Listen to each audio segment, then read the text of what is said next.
with the strike now entering its 4th month and in the face of unprecedented violence, the government today insisted it will close 20 pits with the loss of over 20,000 jobs. Without that pit, these villages are finished.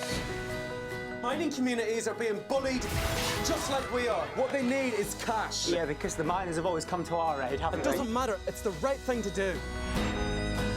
So we are going to pick a mining town completely at random. Wales.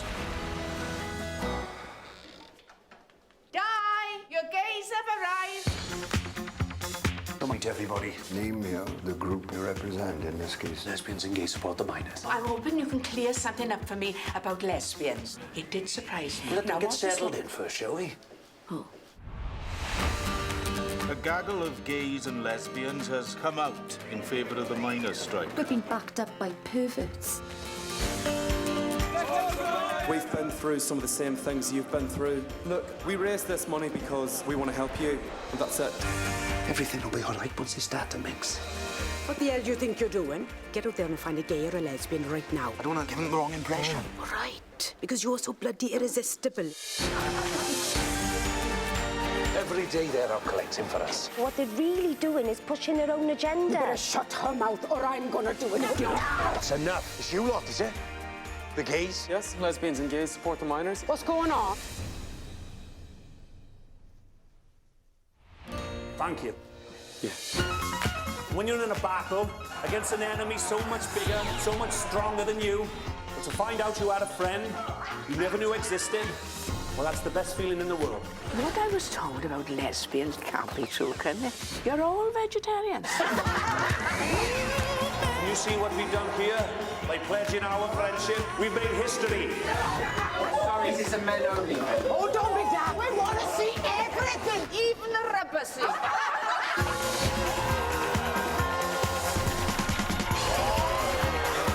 Where are my lesbians? What's this? God, that takes me back. Don't those women ever sleep? First one, you go. I'm here. That's it. Now we're getting somewhere. Okay. Perfect.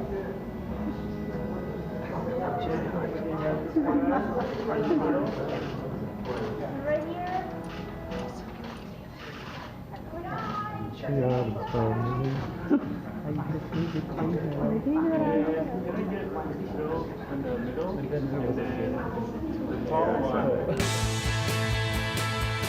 I want to thank Toronto for raising me to love movies. Hello, hello!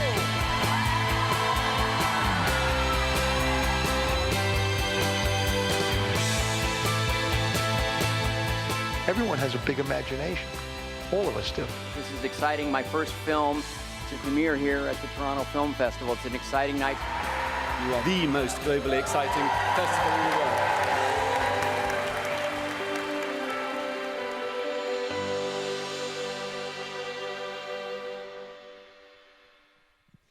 Hello and welcome to the press conference for Pride.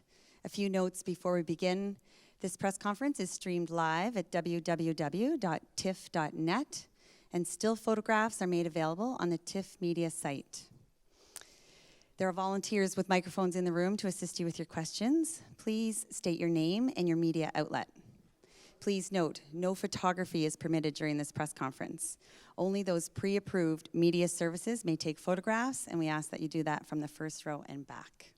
If you could take a moment to turn your cell phones to silent. Our moderator for today is Johanna Schneller, and it is now my pleasure to welcome the director, cast, screenwriter, and two of the people who inspired the film, Pride.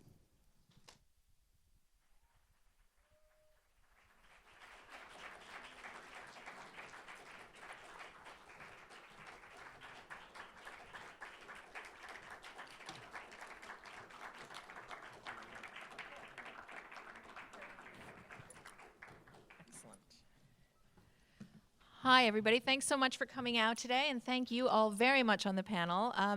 As Leah said, we're lucky enough to have the director, the screenwriter, some of the people who actually inspired the film, and then the actors who play them. So down the row, I'm going to introduce everybody.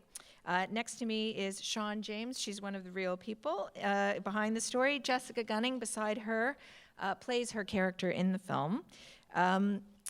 Next to her is Faye Marseille, one of the actresses. Bill Nighy, one of the actors. Ben Schnetzer, am I saying that right? Okay, great. Sorry. I got to take my glasses off because I'm blind. Andrew Scott is next to Ben. Then Matthew Warchus, our director. Am I out of order? No. Steve Beresford, the screenwriter. And Mike Jackson, also one of the real people who inspired the film. So I'm going to start with the director and the screenwriter, if I might. And can you just describe for us, because I think maybe a lot of people here don't understand the conditions under which this story takes place. So can you sort of set the tone for us in Britain at the time that this movie takes place and describe what was going on? Thank you for passing that to me, Matthew. With just a blink of your eyes. That's how he directed the film, actually, just glances like that. Margaret Thatcher in 1984 was in power, and the story takes place against the backdrop of the miners' strike, which was at the time that she was making an ideological decision, really, to take apart trade unions and the strongest of the trade unions, which was the National Union of Mine Workers. And we joined the story just sort of as the strike begins. And how many pits are closing at this point? Help me. 20. First of all, 20. So we're looking at 20,000 job losses already at the beginning of the film. And communities that are being completely devastated because their single source of livelihood was being taken away. And at that time as well, you have a group of gay and lesbian people. Gay and lesbian people at that time are marginalized, victimized by the tabloids, bullied by the police. So two groups, really, which are under attack. And it's in those circumstances that they come together in the story. And Matthew, now, cut to whatever it is, 30 years later, is this story well known in England? Is this something that everybody would sort of grow up knowing, or is this kind of new information for everybody? This is pretty much astonishing news for everybody. And certainly for me, when I read the script, I couldn't believe that it's a true story. It's such a perfect story that that is hard to believe. But also that we don't know it, that we haven't heard it. That's equally hard to believe. And we get this again and again. It's a kind of a scandal, although Stephen always says the other side of that is that he thought, fantastic. Yeah. I'm so pleased. I was thrilled. It's like finding gold, I thought. That nobody knows. Tell us about uncovering the story. I was told it about 20 years ago. I was about 21 years old, and I was having a fight with my then boyfriend about the fact that gay people were no longer political, he said. He was 30, so he felt justified in patronizing me in that particular way. And at that time in 1995, it was the end of John Major's government was finishing what Margaret Thatcher's government had started and were closing the pits. And I said, why should I support the miners? They don't support me. And he said, well, let me tell you a story. And that's how I first heard it. And I didn't believe it myself when I was told it. Not because it made me lose the argument, but also because it seemed completely unbelievable. I love this distinction between real people and actors that we're making here. So I'm throwing to the real people now. How did you find, how did you guys come forward and hook up with Stephen and get your story out there? Well, I think there was a bit of a detective aspect to this because Stephen had found a piece of film on YouTube. And there was quite an unusual surname in it, and he can tell you that story, but he'd made contact with Mike Jackson, and then started tracking down the people that were involved in the film and who appeared in this small video that Lesbians, Gay, Support the Miners had made about their links with us in the Delyth Valley. And speaking as a young mother at the time and a political activist in the sense that I was a member of the Labour Party and a member of C&D and things, with a very small C, with small ways forward. The strike was the biggest thing that ever happened in my life because for the first time ever, we as women were given an opportunity to truly take a lead in something, to participate in something, and to make a difference. And that was hugely liberating. Then to have this group of people contact us to support us, well, it then opened another door and another avenue, and that again, led to even greater things for us. Mike, do you want to jump in on this one? Yeah, when Stephen first approached me, which is about 3.5 years ago now, I was quite lackadaisical about it, because for about 10 years after the end of the miners' strike, so 85 to about 95, I had been approached by various writers, radio, TV, theatre, whatever, and not a single one of them amounted to anything. And then there was a long gap of about 20 years before Stephen tracked me down. So when he came along, I was quite kind of like, take it or leave it thing, just not believing anything would come of it.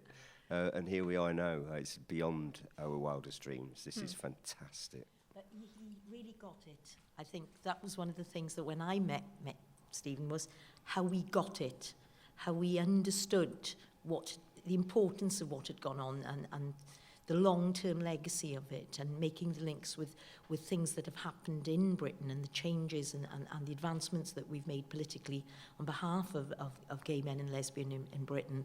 But I just was mesmerised by this person who had a vision and who really believed in the story. And I said to my husband after the conversation, you know, if this guy delivers what he said he's going to deliver, it could be fabulous, you know, it could be great, and he's fulfilled all of those promises.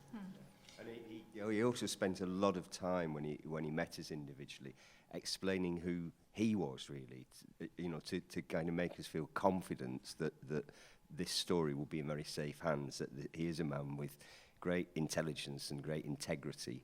And my God, I mean, is this movie testimony to that? It's fantastic. Matthew, how did you come on board? I was sent the script by our producer, David Livingston, and it was the best written script that I'd ever been sent.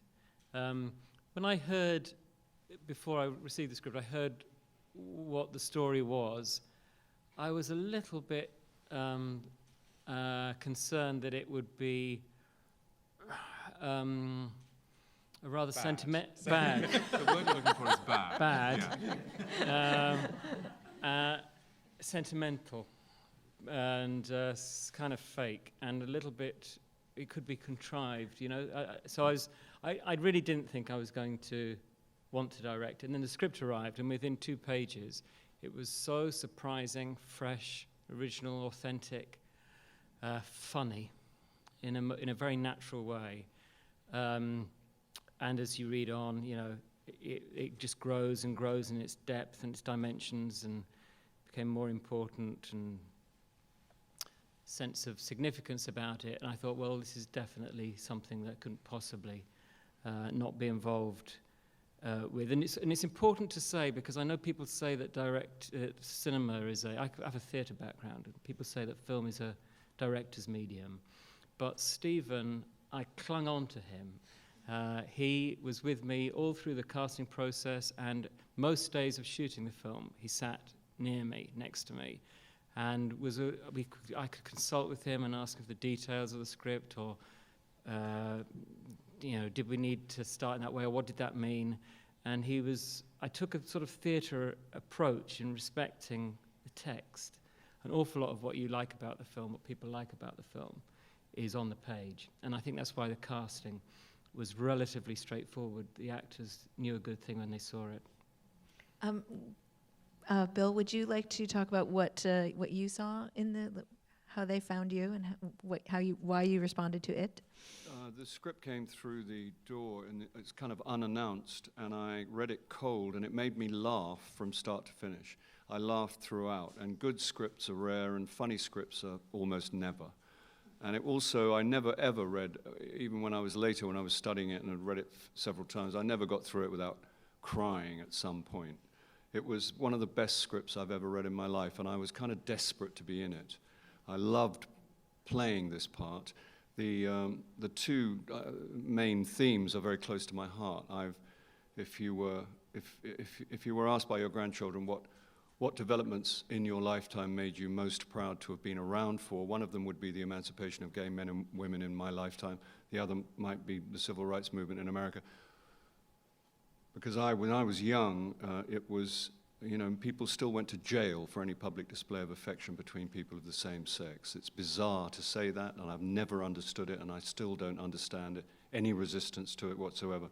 But it's true, and now in the 30 years since these events took place, I can now stand in a town hall in London and I can watch two of my friends, male friends, get married and turn to one another and say, I love you, in a public place. And I find it almost overwhelmingly moving. It's one of the great stories of my life. And the miners' strike was a scandal of huge proportions. It was a civil war. The government of the time prepared for the strike and prepared to provoke the strike before it was elected. It was their big idea to crush communities all over the country, communities of decent working men and women who were demonized in the press and were invented as actual enemies of the state, which now sounds extraordinary and weird, but that's what they did. And they took away their houses, they defaulted on their mortgages, they bogusly criminalized them, having beaten them up. They sent convoys of unfamiliar police to districts other than their own, so they would have fewer qualms about fighting with the people that they were required to fight with. And it was largely, almost entirely misreported at the time. So you never got any sense out of anyone. There was huge support amongst regular people for the miners. And lots of people collected money, and there were benefits and concerts put on their behalf. You know, Margaret Thatcher once famously described the trade union movement by asking a question. She said, when a body has cancer, what do? You remove the cancer so the rest of the body can thrive. She was referring to the trade union movement, which I'd always imagined was one of our greatest contributions to the world, along with the National Health Service. And they brutalized these people. And therefore, to find a script that treated those men and women and that community with dignity and respect was a long time coming, and it was well overdue, and it was a huge relief to read this script. And on top of that, it was hilarious. I think it's one of the most, if not the most important British film of recent years. I really do. You know, I believe that to be true, and it's also hilarious. So the whole package was irresistible, and I'd have done anything to be in it. Well, almost anything. Do we have a question anywhere in the? Yes. I just saw the Imitation Game that deals with also with this passage in Britain about human rights and sexual preference rights and everything. And this movie with this other one, Pride, and this other one, it brings the theme to the modern audience about how we are so close of that terrible time, dark. So do you have a comment about it? Do you hope that these themes begin to have the chance to talk more about in the media and the schools and families, maybe? Thanks. Are you directing that to anybody in particular, or? Whoever wants to answer it. Mike, why don't you start, because you... I mean, I think this movie is going to be a phenomenal success globally. And I just really... be careful, Mike. And I'm really excited in it being shown in parts of the world where it's still really tough to be part of any minority community, not just the LGBT community, and perhaps in places where trade unions are still under attack. And I know I shouldn't say this, but in places where it's not allowed to go in, it will get in because it'll be smuggled in. And that gives me great comfort to think that people listen to that, and maybe it will spur them to action, maybe it will give them some strength, which, and of course, at the end of the day, unity is strength. That's what it's all about. You know, we are just one world. Human. Ben, you know, obviously any period piece has to have relevance in our day, as is what you're saying. Can you speak a little bit about this as a sort of young person coming? Absolutely. Yeah, I think something that was really a real experience was, I remember Stephen sitting us down and really kind of giving us almost a history lesson in gay history and gay culture. And really trying to ground yourself in the time period and the taboos of the time period, and understand the degree to which the gay community was vilified and marginalized, and how homophobia was omnipresent in the media, in day-to-day life. You take for granted a lot of a lot of liberties that are present today. And in a lot of places, you know, there still is a long way to go today. But you realize how far we've come. And I think even in 30 years, you know, it's important not to forget that. And I think it's a testament to the courage displayed by Mike and the team. You know, realizing how much, when you're constantly being beat down and you're constantly being told something's wrong with you, you know. And Sean was saying this morning about, you know, these two communities, you realize they've got that in common. And so when they could find solace and strength in unity, that's kind of what moves the story forward. And I think, yeah, like Mike was saying, if someone in a working class town anywhere, you know, who feels like maybe there's something wrong with them can go and see this film and walk out feeling a little bit better about themselves and feeling a little bit, you know, shit, maybe I'm not that bad, then I think it's a success. And, you know, Bill's, sorry. There's also one other thing I just wanted to stress, because I think it's so important, an amazing thing about the story and about what happened. Because there are two stories when we talk about LGBT issues. There's the story that is often dramatized, which is of somebody coming out, or, you know, a gay person being attacked, vilified gay people under pressure. But there's another story which is common in this country and in countries all over the world that is never reported and never told. And it's the ordinary people, quite decent, perhaps conservative politically or socially, who find they have a gay child or a gay neighbor or a gay colleague, and in that instant, there are attitude changes. Nothing happens. There are no fireworks. It's unremarkable. But in that instant, something incredible happens. Their prejudice melts away. And that story's never dramatized, because it's very hard to dramatize it. You have to find material that relates to that. But I hope that one of the things that the film does is that those people see themselves represented on screen for the first time. Just as those people, ordinary, decent, ordinary men and women in Delice, you know, started incredible friendships and relationships with these gay and lesbian people then. I hope that people go to see the film and they go, well, that's like us, that's like our family, or that's like our friends. And that galvanizes that in people, and I think it's really precious. It's about two communities that fell in love, really. Yeah. You know, and it's quite simple for us, because when we were approached by Lesbian Gay Support the Miners, yes, there were jokes, yes, they were, you know, they were sort of, oh, hang on, you know, what does this mean? But when you sat down and analysed it, you started to think, whoa, these people have gone out, they've collected this money for us, they care enough about us, you know, in a community, you know, in a galaxy 1 million miles away from London, and a gay and lesbian sort of community, and they thought enough about our struggle and our problems, and we were being vilified as the enemy within, and that gave us strength. But we were also learning about what other communities were going through.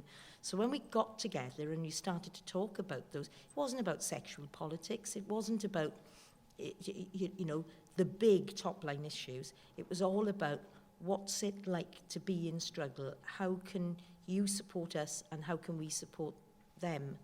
And I think that's what carried on from the strike, really. And, you know, politically all through my life, I've tried to do that, and I've tried to represent people who may not have a voice. And if it hadn't been for the strike and learning about other people, I don't think I'd be the person I was today. Question in the front? Hello, hi, congratulations. I agree, it's one of the best British films of the last decade, for sure. Fantastic film, thank you.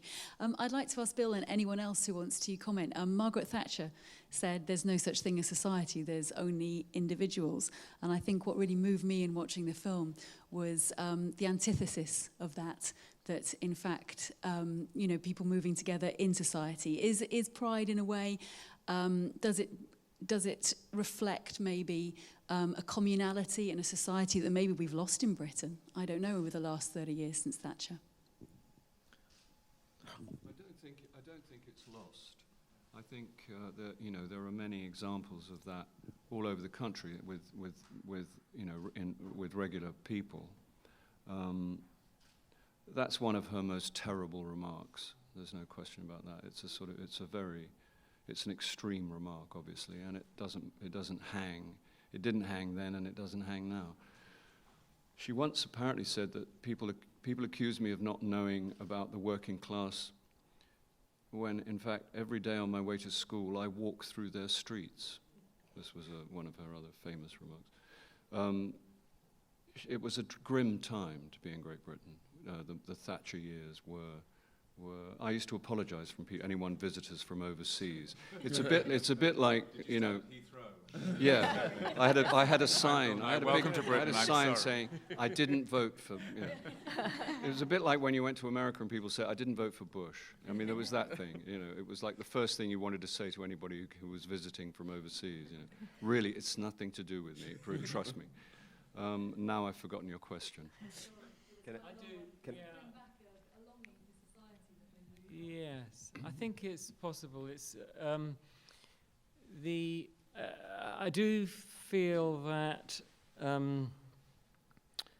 something changed around that time, and when her government and there's a cultural shift, there's a popular shift in some senses towards popular capitalism, and very rapid social mobility, or people being sold sometimes the lie that anything was possible, they had choices, and the introduction of the national lottery and things like that, that the idea of people making huge amounts of money on the internet very, very quickly. So it was, for me, I was 18 at the time, and I think that what I feel is that we are more individualistic now because there is a kind of sense of competition, a race that we're part of, winners and losers.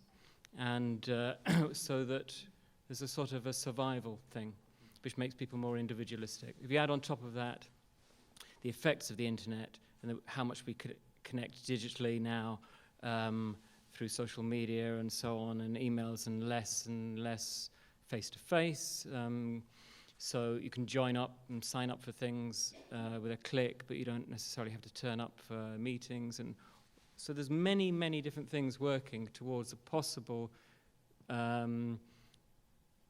disintegration of community. And I don't think that is, I think might be a phase, because I think human beings, what you sense when people watch this film is a very, very strong emotion that betrays a hunger or a thirst for some of those fundamental, simple things about connection between people. Can I just add to that as well? I mean, it was disgraceful for Thatcher to come out with that, but that's where they're coming from. That's their ideology. And Jonathan Miller, in contrast, said, there is nothing but community. Is that the sort of communities I work with are still under pressure. So I have a huge sense of déjà vu. But what I do know about the communities, that they're not lazy shirkers who are trying to swing the lead on the welfare state. They're hard-working people who are hard-pressed, you know, who are holding down 2 or 3 jobs and are on 0-hour contracts. So there's a lot that's wrong in our country. But what I do when I meet with communities, there's a great spirit. I still work with communities that are true communities who are trying to help themselves and who want to make a difference. What my role as a politician is, and our role in the wider community, is to enable them to do that. And it's very sad when we have a government who doesn't see the value of community. So I think, you know, we've got to be pushing back all the time that the community does count. Just one other thing to say quickly is that in the film you see Mark Ashton's sort of crazy idea being pitched to Mike and other members of LGSM, and this big audacious idea from a bunch of, what's so lovely about it is from a bunch of amateurs who are making it up as they go along. And the idea was to really do something big, even if it seemed unlikely. But also, Di Donovan, the man who comes up from Wales to meet them, when the real-life Di Donovan came up to meet Stephen, to talk to him, and was offered in return his train fare from Wales back, he said, he refused to take it at first, and Stephen said, no, it's absolutely right. You come, this is a business conversation, you get your train fare. And he said, well, I'll take half for my son who's come with me and pay for that. The other half, is there an organization in Russia that's supporting LGBT situation at the moment that we can donate to?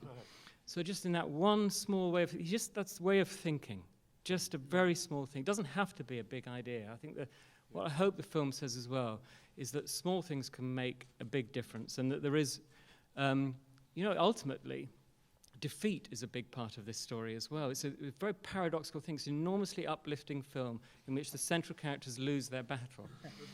But what it says is that there's a ripple effect, there's a knock-on effect, and that the things you do cannot be measured by obvious success or failure in the moment. There will be a legacy, and I think that's true on a large scale. On a very small scale, crossing the road just to help somebody else side of the road means something. Is there a question in the... I'd like to ask the actors, did you do any kind of research, and were there things in the research that really surprised you about the time? Were there things about your country or this period that you were pleased to learn or didn't know? We'll start. My research was Sian, really, chatting with her and meeting her. And the thing that really thrilled me was the journey of the women during the strike. I think it made them, and that's why I love Sian's journey so much in the film. It made them realise that they could be whoever they wished to be, but it also spurred them and ignited a fire in them that perhaps it wouldn't have been ignited if the strikes didn't happen. And I remember when we were chatting at the very beginning, you said the women who flew furthest were with men who were willing for them to change and improve and be, wanted them to grow. And I think that's a lovely idea, and that's what surprised me the most. It's a film about so many people, the LGBT community, the minors, but also I think it's a great film about the women in Wales and all through the mining community, and how it kind of it made them all, and that's what I loved about it. Faye? The fact that we don't know this, my generation don't know this story, and they don't know what lengths these people sat right here right now went to achieve the things that they achieved, is astonishing, and it still blows my mind a little bit that could have happened. But anyway, in terms of research, I'm from the northeast of England, so I still see in my community where my brother lives the effects of Thatcherism is still very, very, very obvious in the northeast, with my parents as well. So, going back to your earlier question there. So, yeah, I mean, in terms of research, I had my family. My granddad was a miner. My dad is a steel worker. All my uncles were miners. I'm from that kind of salt of the earth type of background. So this film was so important to me, like so important, and also from the gay community as well. So. In terms of research, we were lucky enough to have Mike, and Stephen obviously is wonderful with us and was there every day in freezing cold, helping us. And Mike, I remember Mike came and gave us a talk, you remember this, at the beginning of, in rehearsals actually. We got a lovely week's rehearsal, which was nice. And it's just the most inspiring thing, I was born a year after this happened, and so for me, for the research side, it was just astonishing. But I knew the effects of Thatcherism. My dad, I won't swear, but those are the words that are used regularly in my house and around my granddad. And also having Bill, Bill knows a lot about this and sort of lived through this time as well. So, and Imelda. But what I will say, what I think is really important, and what I would love the younger generation, I mean any generation, but me and Ben and Jessica have been talking about this, is that this is also a film about activism, and we're so keen to sit behind our generic phones and use social media to share links and feel sort of complicit in some sort of movement. We've shared the link, therefore we've done something. And actually, no, we haven't. It's called activism. It's being active. And I wanted people to get up off their bums. And we need that. My generation needs that. And I think a good shake. Let's have it. Mike knows what I'm saying. Let's have it, I've waffled there, sorry. Sign up for something, but like to show up for something. To show up, and yeah. And Mike inspired that in all of us, definitely. Yeah, I think that's something and that Sian, kind of reading the script, it's as far as preparation goes, Mike was such a huge resource, and it wasn't just, okay, let's prep for this role and let's put the work in, but it made me ask a lot of questions of myself, and it makes you, it made me question a lot of values and ideologies, and I think Faye just hit it on the head. It's something that I hope an overwhelming response that we've had is that people leave the theater feeling inspired to do something, feeling fired up, and that's something we need that, man.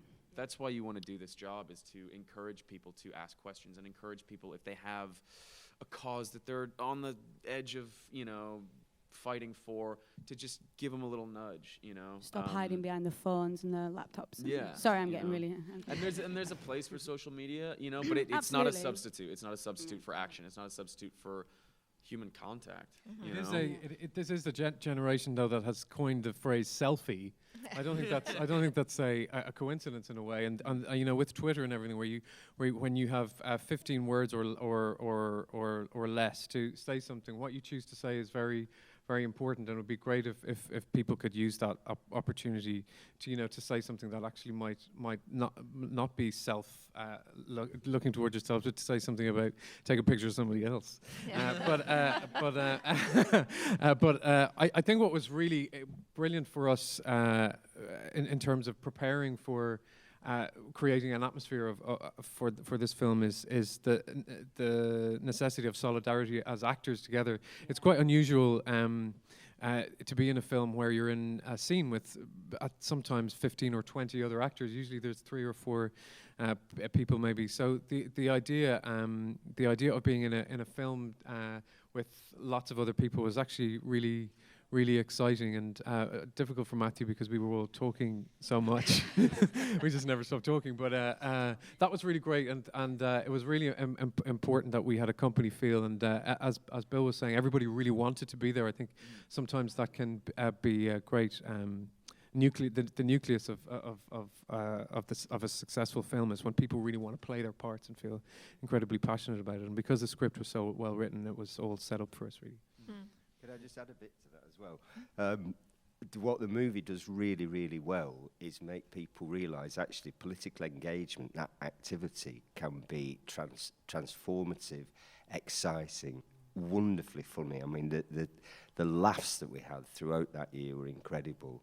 And, you know, politicians have to say that they want young people to engage with politics, but I don't think they're telling the truth there because they don't want people to get involved with politics. What this movie does is shows a different type of politics, a politics that really has sincerity and meaning from the grassroots. And I think that this is a bomb, this movie. It's fantastic. Do you know what I mean? It's just going to galvanise people to action, I hope. There's a scene in the film where the character played by George Mackay, Joe, who's the young boy who's from the suburbs, he's shy, you know, he's not out, and you watch him go on his journey through the film until at the end of the film he's a different person. He's become confident. He speaks up, and there's a moment in the film where he comes home and he takes his records from beside the record player and he throws them on the bed with disgust, and they are, you know, kids' records, you know, and he puts up the Stranglers and, you know, a load of great music that he's been exposed to. And the message of that scene that we're trying to say is, if you get involved in activism like this, your clothes will get better, your music will get better, and you will get laid. And if that doesn't motivate them, I don't know what the hell will. I think to also to touch on something that Mike said and that Stephen just said as well. The first time I saw the film, there's a very brief shot that really struck a chord with me. I don't know why, but it's a shot in a montage of Faye, and she's taping an LGSM piece of paper that has LGSM written on it onto a bucket, and it just made me realize how much it is a grassroots, you know. Any movement that's been worth its cause has come from the ground up. It comes from the bottom up. And I remember hearing you say, Mike, about it's in the best interest of those in power to keep the oppressed divided. You know, they're not a threat that way. And no change has ever come trickling down from the top. You know, it always comes from people standing up in an attempt to maintain dignity. And I just think there was something so crafty and so just hands-on about just taping that sign to that bucket. It just inspired me a lot. Yeah. I think the other thing is that from the very beginning, what I could see in the story and in the script that Stephen had written was that it wasn't precious about any of these themes. It's a kind of a very honest and raucous, sort of upbeat tapestry of life. And when I was making the film, I had 3 very different audiences very vividly in my mind that I wanted to make sure I was serving. And one of them was the working class community in Wales that reminded me of the village that I grew up in the north of England. And I wanted to make sure we didn't get anything wrong with that. I wanted it to be not generalized or cliched, or I wanted it to be right and honest and truthful.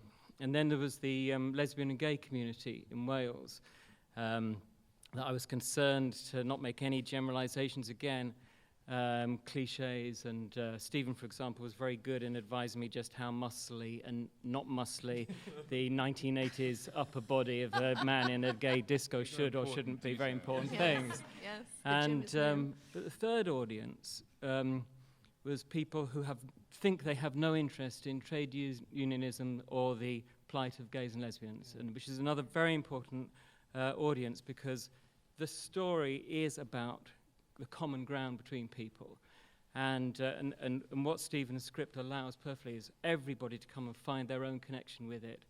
Comedy is a great leveler, it's a great way of binding people together, and so those three audiences were bearing down on me the whole time, and that was the balancing act. And I think, following on from what Stephen did, that's what we probably aimed to do, and it's looking like we may have been able to square that circle. Yeah. Is there a question in the audience right now?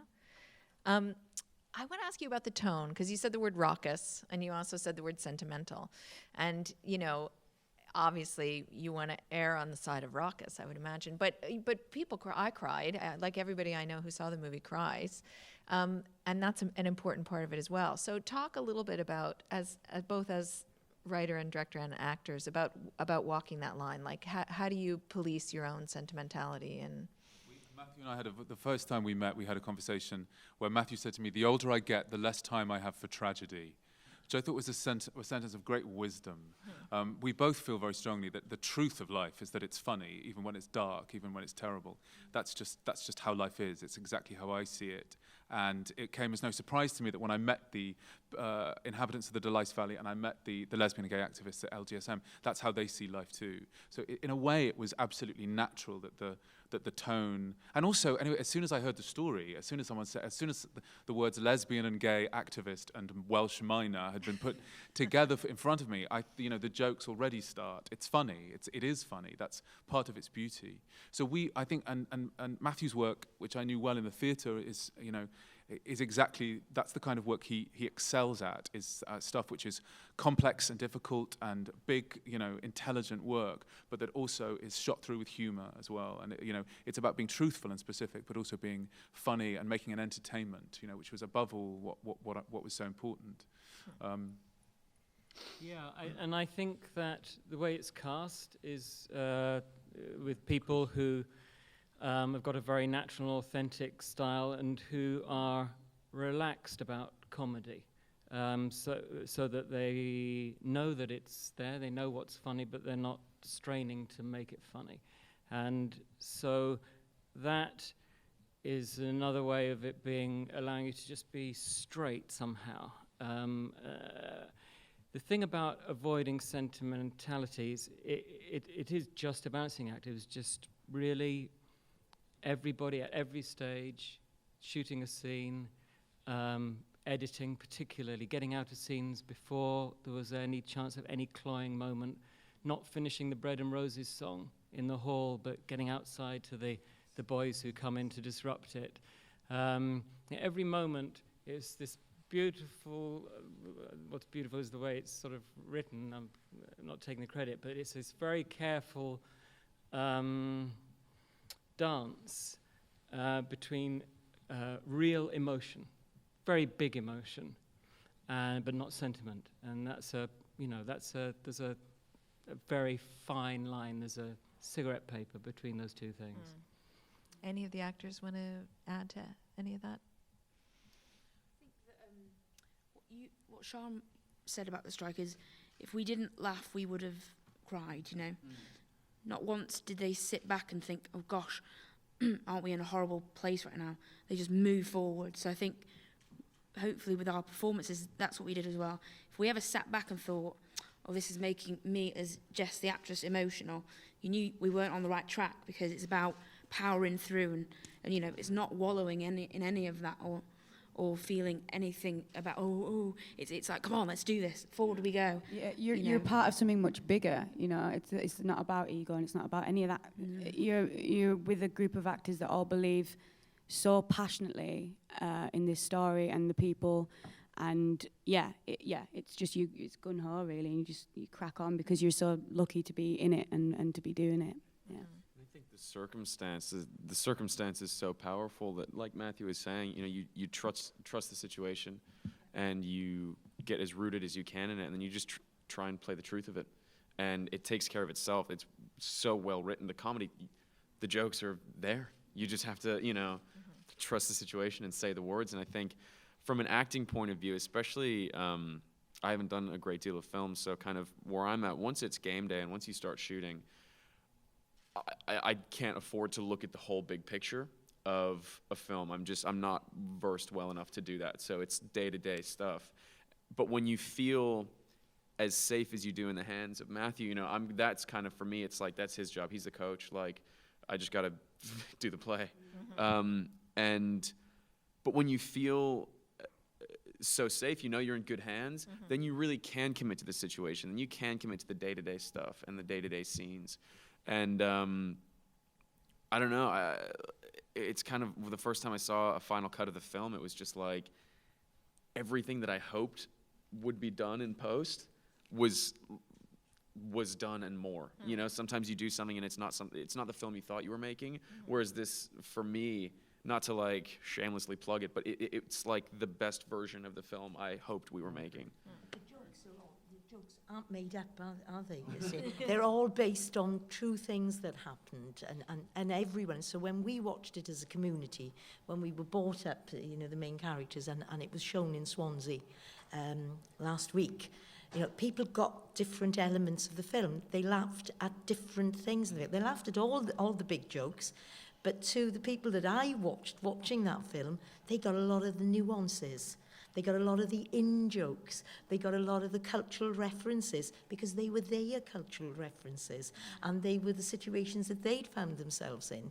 And, you know, and those stories about, you know, the covered market and the inquiry and the they did happen. And I kid you not, vegetarianism was a big problem for us. It was massive. Yeah. You know?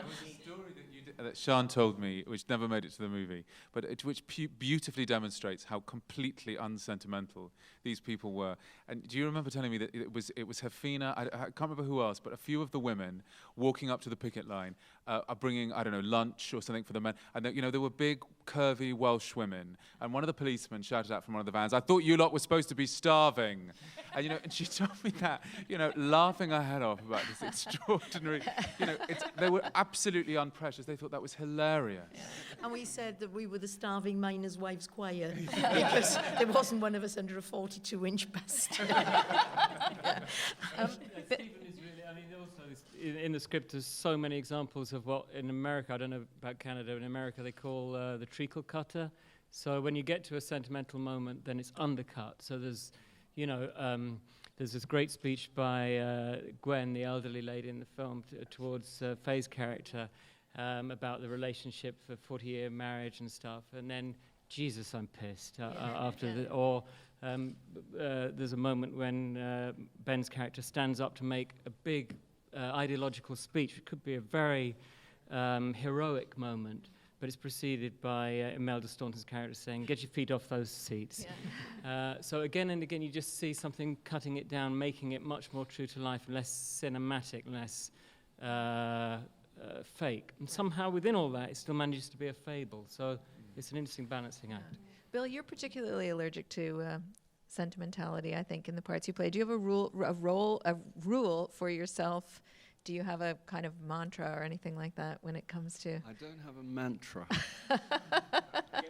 Funnily, I know. Funnily enough, Bebopalula is his name again. No, I don't know that. I didn't know that I was particularly phobic about sentiment, but I guess, you know, you just follow your nose. What my concern was that when I remember talking to Matthew early on when I got the script was that I wouldn't end up in a comedy in inverted commas. That there wouldn't be people coming on making a name for themselves.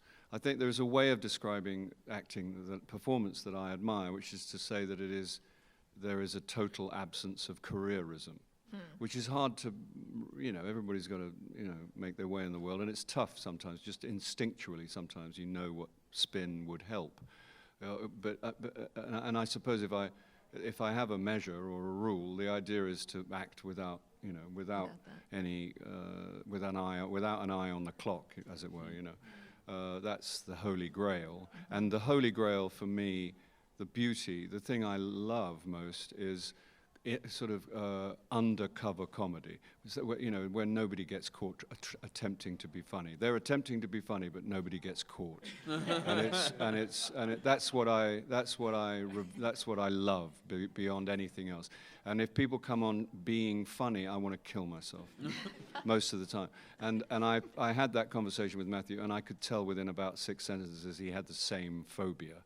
And it was not going to be one of those, and so I guess that. And sentimentality, I'm not averse to. I don't know. I never know. I think we need another word, but I don't know. I don't think there's anything wrong with sentiment. Sentimentality's got a bad rep. It seems to me. It comes in various forms. You know when it's too much. It's like sugar. You know when you've strayed into scoundrel country.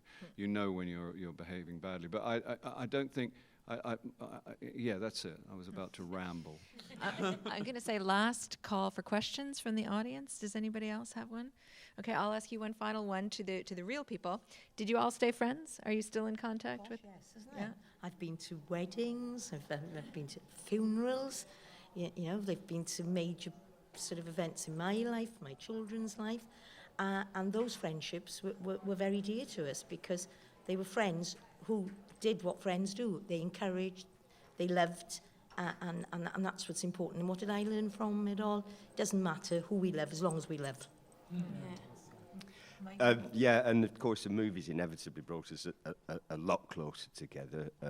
The old LGSM had a reunion in November last year, and that was the first time those of us who are still alive were brought together. And then at the very first screening, which was to the Welsh community and ourselves, the two communities were reunited after 30s. So this, I'll not swear on it, but this man has made me cry constantly for 6 months. So, my pillows are wet through. Yeah. The other thing about careerism, can I just say that Bill was saying, is that I think it's easy for us, all of us, not to have a kind of careerist approach to this because we were kind of dwarfed by the importance of the real life events and the value of that story. And I think, if this was a regular popcorn movie that more conventional, more traditional that we were pitching, this room here would be 5 times fuller. So everybody who's in this room worked very, very hard for this film. It's very important to get this to as wide a possible audience as it possibly can get. Well, here. Thank you so much for coming today. Thank you all for being here. Best of luck with it.